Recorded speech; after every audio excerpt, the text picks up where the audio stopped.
When I was 7 until I was about 11, my family and I lived in Hong Kong.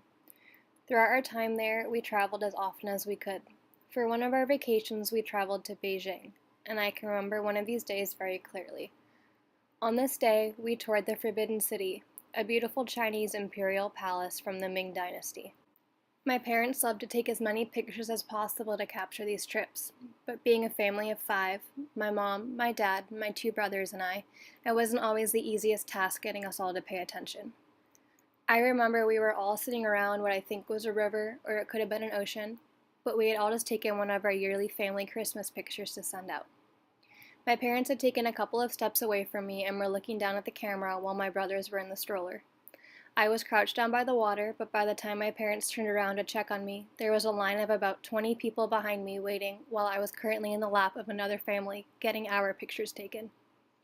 My father came over and picked me up and carried me away while being yelled at by the remaining families. At this very moment in my life, I realized being blonde-haired and green-eyed was not common. In fact, in this area of the world, it was extremely rare. And looking back on this experience now, I now know it made me realize just how many different cultures there were and just how different everyone in them was.